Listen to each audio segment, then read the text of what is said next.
CNET, and this is a first look at iTunes Radio. Whether you've got yourself a new device or you've upgraded an existing one, you should see iTunes Radio built right into iOS 7's music app. iTunes Radio is similar to Pandora in that it offers programmed radio stations based on your inputs, but it also offers a few key things that set it apart. Radio today is very asynchronous, which means it can be accessed anywhere at any time. Smartphones, tablets, and computers have made accessing modern radio quite convenient. The original concept behind traditional radio was that it was a portable way of listening to talk and music. Therefore, this concept has been taken further with the advancement in technology. iTunes Radio has been a popular radio medium because of its voluminous options. It has become so popular that it is only streamed in the US because it competes with worldwide radio mediums such as Pandora, Spotify, and Slacker Radio. As of 2008, iTunes Radio features over 1,000 radio stations, which include internet-only and traditional stations as well, therefore reaching the mass market by targeting both ends of the spectrum.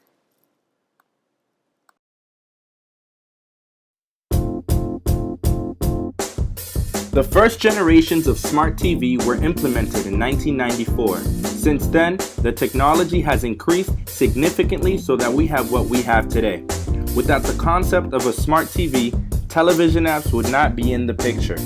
Television apps are a feature that gives the consumer quicker access to applications, providing conveniences to his or her advantage. Whether it's the TV recommending what new movies and shows you would like, to TV guide apps keeping you updated on your favorite channels. You can now stay connected with your social media via Twitter or Facebook, all through installing these apps on your TV. According to an article by Jen Evans, a journalist who specializes in culture, what exactly is smart TV all about?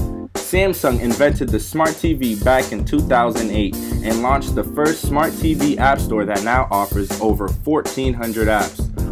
The Smart Hub interface allows users to customize their TV's functionality by downloading and installing apps such as Netflix, iPlayer, and Rightmove.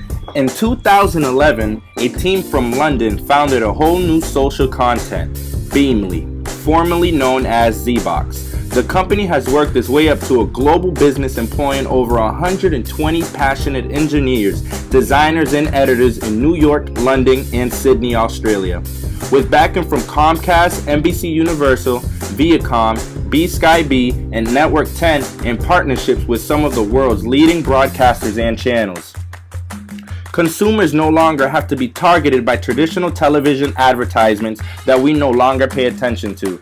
We can be updated instantly on what's hot and trending, avoiding silly commercials. With new media, people tend to isolate their news consumption to only the news they want to hear. There is no doubt that new media depends on old media, which is why there may be a convergence. But new media is paving the way for how we watch and interact with information. Mainstream media is evidently more effective at standing up to powerful institutions. But with new media, journalists don't need to depend on mainstream because as long as they're able to generate an audience, it will eventually turn into compensation. Beamly brings together the best of all, providing an interactive platform for widespread discussions, allowing customers to follow and interact with their favorite movies, TV shows, and stars, connecting with fun people, and getting the hottest stories all in one place. Essentially, it is a social network for TV. It is a smart TV planner. If you want to read the best news and commentary, Beamly can be your personalized TV magazine. If you're into chatting to other people that are into TV, then this culture of excellence is for you. Beamly doesn't replace your television, it enhances it. I spend more time watching TV than internet. If I had to pick between TV and the internet at this point in my life, I would almost always choose the internet. Really, why is that? Interactivity, number one. Number two, my entire life's on the internet. Watching TV. Why is that? Because I like watching movies there. It's more, I don't know, bigger screen often and a bit old-fashioned about that, I think. And actually, it depends on the programs, but on the internet you can find all the source faster than on TV.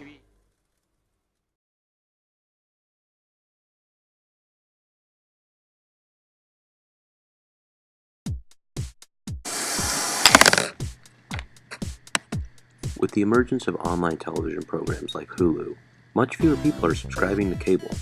Many people don't even own televisions anymore, preferring to use their computers to access their favorite programs. With the decreased advertisements, ability to skip the advertisements that are there, and choice to watch the programs at any time rather than being forced to watch it at the time it premieres, the online way of watching television has become much more preferable. This poses a very real threat to traditional media platforms such as television. As these programs become more readily available and accessible, more and more people are joining in and doing away with television sets. Along with the rising cost of cable, people complain that there are numerous channels that they don't even watch, which is another benefit to these online programs. The more people that convert to using online programs, the fewer television users there are. Many television stations, such as NBC, are already partnered with Hulu, so they could continue to air their programs online even if television were to disappear. As a result, it's only a matter of time before television sets become obsolete, and when this happens, it is again only a matter of time before television sets disappear. Radio applications such as Pandora also pose a threat to the traditional radio format. Lack of advertisements as well as ability to skip advertisement again play a factor in this.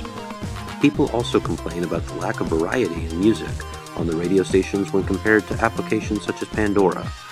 Many people are beginning to use iPod and iPhone players to use their phones while in their cars as opposed to using the actual radio. Even talk radio stations are becoming accessible via applications on phones. With this increase in applications, traditional radio is in danger of becoming obsolete as well.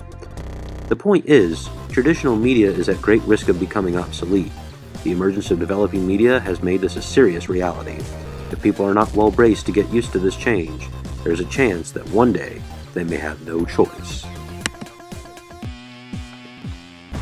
No, it's funny. It's which side of the coin you're looking at. The internet side is looking at the ultimate absorption of all television and all life, like a big black hole.